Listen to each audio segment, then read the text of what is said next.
Hello friends, my name is Piyush Kumar. In the earlier videos, we have already discussed that what would be utilities of history as an optional paper, and this in the second video we had discussed about the content which should be which should be referred for this optional paper. In this particular video, we are just going to discuss about the right approach towards history, right? Whenever you have decided to take history as an optional paper, this particular thing is very much required, that you do understand that the right approach towards the paper, because if you don't have proper understanding about the right approach, in that case it might be quite typical to understand or comprehend the subject, and in that case definitely the results, or we can say the marks, would not be that much good in the UPSC mains examination, right? Normally what is happening whenever people decide to take history as an optional paper, so or any other optional paper, so they normally come to they just decide, or they just collect a sort of book list, right? And just by collecting the book list, they start reading. So there is a very common problem while in this particular optional paper or history optional paper. Once somebody has decided to study history, they are just collecting the materials, or we can say the books, or the numbers of books, right? And they started reading, right? When most of the people are doing this, so the understanding of history somehow is not being developed, and that is why people they kept on giving the mains examination, but somehow they are not getting very good marks. And that is why I just decided to come up with this video where we can discuss about the right approach towards this optional paper. Whenever you have started reading any book, so there's a very simple thing that could be seen in any of the book in history, that the books are normally divided on the basis of periods, right?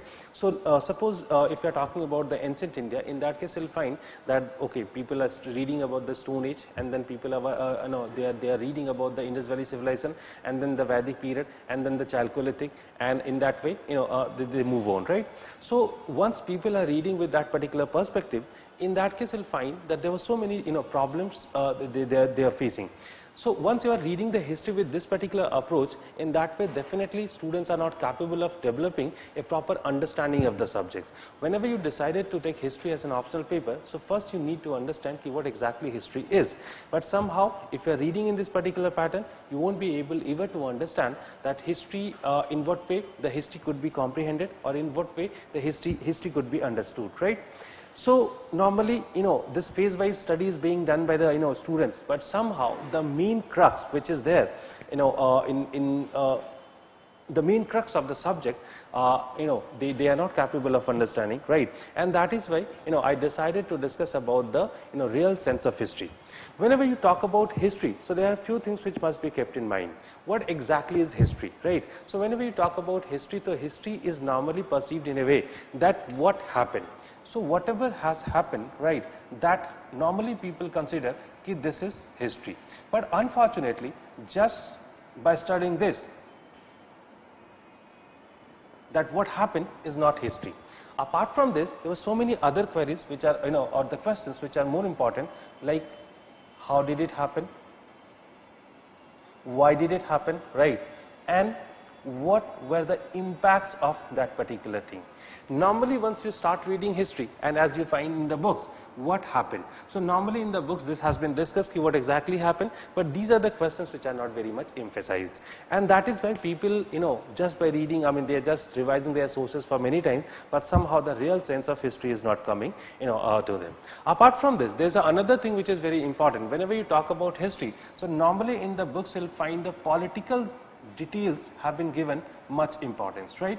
But if you'll see the nature of the questions, in that case you won't find that much emphasis has been given on the political details of the subject, right, or political details of the dynasties.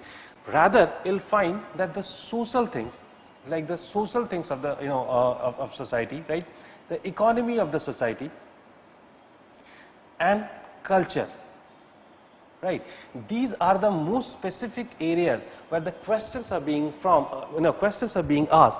And that is why while reading history, because earlier what was happening, that political details were the most important details, and normally the narratives of the history has been designed in the same way. But over the time, people have realized that apart from polity, these are the, simultaneously these are the important things, and that is why history has also, gone through a sort of transformation in, last few years, or last 50 or 5 or 6 decades, and because of what the whole perception got changed, right? So that is why, while reading the history or while approaching to the paper one, these are the things which must be kept in mind.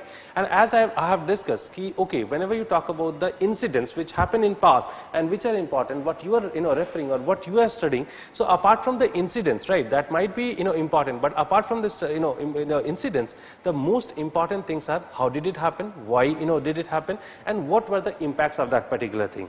Now, once you talk about the incidents, so these are the things which are very important, and I think the political details were not that much important. It is simply to understand, okay, the history is moving in this way, but apart from this, in every period, these are the things which are most important, like the social, economic, and the cultural things, right?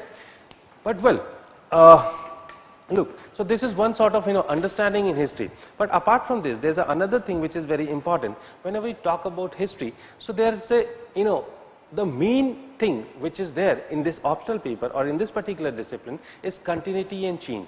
Look, we people are studying about society, and the society is basically, changing every day. So there are few things which are, which are remaining same, but there are few things which are continuously changing. So history must be understood in a process of continuity and changes.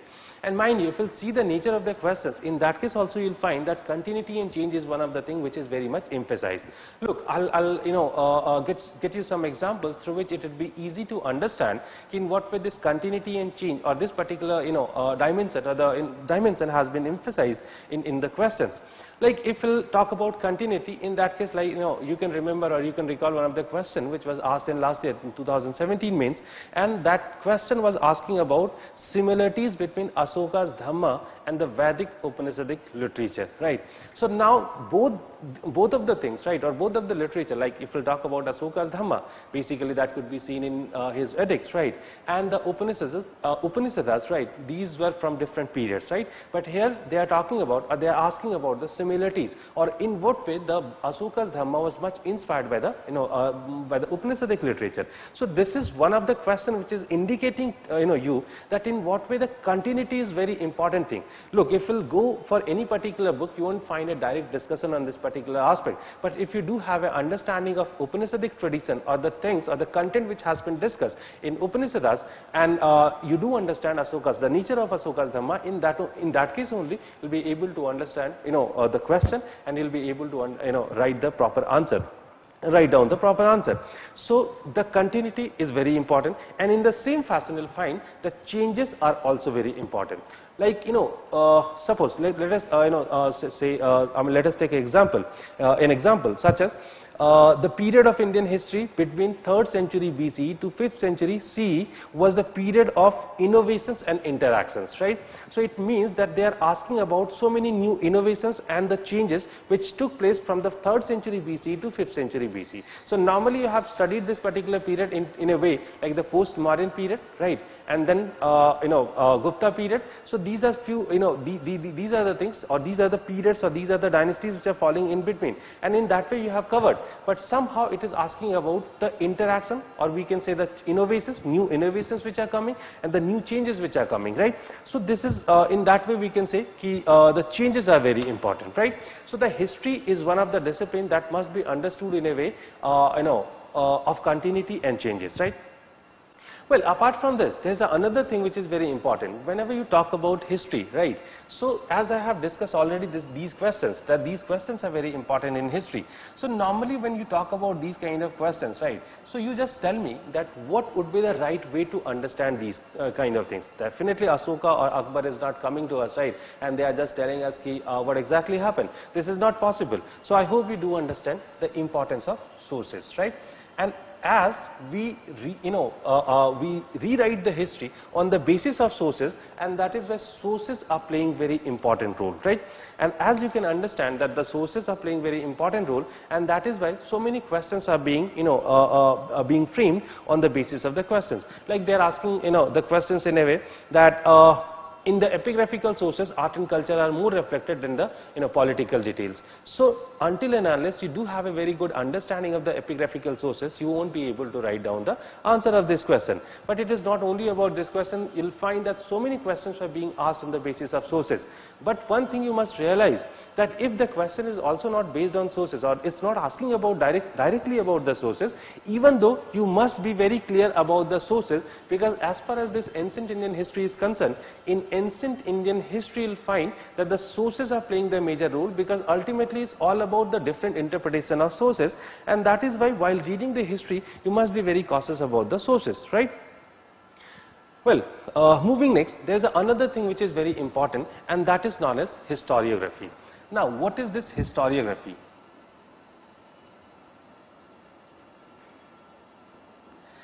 Just now I told you that the sources are playing very important role while writing the history, and that is where there might be multiple interpretation of sources, and once you'll go for the multiple interpretation of sources, in that case you'll come up with the new conclusions. And when the conclusions are new and as per the sources or as per the interpretations of the sources, people or historians are giving their different conclusions, right? And just because of that, this particular part is also very important.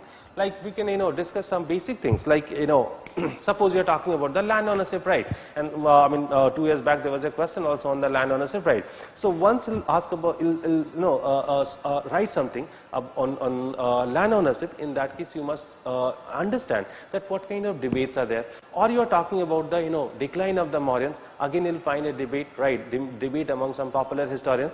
Or you'll discuss about the nature of the Gupta Empire or the Mauryan Empire, right, or the decline of the Mauryan. So there were so many things where you'll find numbers of debates, right, and this is completely depending up to the or on the historians, because they have their own conclusions, right, or this is depending up to the sources, right, that they have referred, right. So this historiography is also very important, and in case like people are very frequently asking questions on the historiographical debate, right, or the debates among the historians. So that's the another part which is very important or playing very major role in the ancient Indian history, right. Well, apart from these kind of things, sometimes you'll find that the new discoveries have also been included in the questions, right? And definitely every day the new researches are coming up. Like if we'll talk about, or if we'll discuss about Indus Valley civilization, so so much or extensive excavations are going on recently. Like I hope you might have, if you are consulting the newspaper Hindu, in that case you might have seen the news related to the discovery or new discoveries in Raki Gadi, Dhaulavira. So these kind of excavations are going on very regularly, and these excavations are playing very important role to rewrite the history, because now with these excavations the new conclusions are also coming up, and while studying the history you must keep in mind the new discoveries also. Like sometimes in the UPSC also, or in the questions which are being asked in the UPSC history optional paper, you'll find that they have included the new discoveries also, because last year they asked one question like on the basis of new discoveries, what kind of relationship could be noticed between the Vedic period, or what kind of continuity could be seen between the Vedic period, IVC period and the Vedic period, right. So the new discoveries also should be kept in mind. So more or less we can say ki if we'll talk about the ancient India, then these kind of things which must be kept in mind, right. Coming to the next section, which is the medieval India. So once you come to the medieval India, so there one thing which is very clear, that if we talk about ancient India, so this particular part, what exactly happened is quite complicated. Why? Because ultimately we all are relying on the sources, archaeological sources and the literary sources, and to draw the real picture of the society on the basis of sources is slightly complicated. But that particular thing is not implied in medieval India. Why it is not implied in medieval India? Because in medieval India you'll find that the culture of writing the court history became very popular, or it was always promoted by the Muslim rulers during this medieval Indian period. So just because of that, at least we do have a sort of narrative of the dynasties or the kings, and because of what it is easy to know what exactly happened. But when it comes to the analysis, like how did it happen, or why did it happen, or the impacts of these things, in that case you'll find that the things are slightly complicated. Apart from this, once we'll discuss about the court histories, right, or the court narrative, so definitely it is the pro dynasties or the pro kings. and normally you don't find the counter arguments, but yes, during some particular period you'll find that yes, some independent authors were also there, or independent historians were also there, like Badayani you can discuss. So but it is not, we cannot generalize this idea, because in most of the period you won't find such kind of critical analysis of the things, and that is why we can say ki, it is also complicated, but definitely not like ancient Indian history. But if we discuss about the modern history writing, in that case, you'll find that normally the Aligarh school is the most dominant, or the most sort of important school in history writing during this medieval period, and we can say widely, we can discuss about the widely acceptance, or the wide acceptance of the Aligarh school, and that is why here you won't find much historiographical debate. But yes, there are few debates, but not like the ancient India, because most of the things are debatable in ancient India, whether it is not true for the medieval India, and that is why it is very simple to understand the questions which are coming from medieval India. These are straightforward as compared to the ancient Indian history. Like they are just asking about very simple things, right, or very simple questions. But here, what is the most important thing, that you need to know about the minute details of the things, right? So everything you should have a fair understanding of the things. But apart from this, what kind of things which must be emphasized in the medieval India, like again I'll come to the same thing, right? The same thing could be applied even in the medieval India, and if we'll see the nature of the questions, so they are asking so many questions on the social history, social or cultural history, and social, cultural and economic history, and that is why whenever you are reading any particular source, so instead of focusing a lot on the political history, you must focus more on this, right? But it doesn't mean that political history has been completely ignored. Even in medieval India, you'll find that the political history, as we have a very good narratives of the political history, and that is why so many questions are being asked from the political history as well, right? But when it comes to the political history, they are not simply asking about the annexations and some the expansion of the empire and these kind of things. Mostly you'll find that the political questions were framed on the basis of the policies which were framed by the kings, or the emperors, right? Or we can say their policies and their administration. So these are the things which are basically being asked in the question papers, right? So that is why, as we have discussed, that while reading this paper 1, or ancient and medieval India, this approach always should be kept in mind, because if you don't have this approach while reading this, right, definitely you won't be able to write frame a very good answer in the in the mains examination. So while reading any source, you just keep these kind of things in your mind. Thank you very much.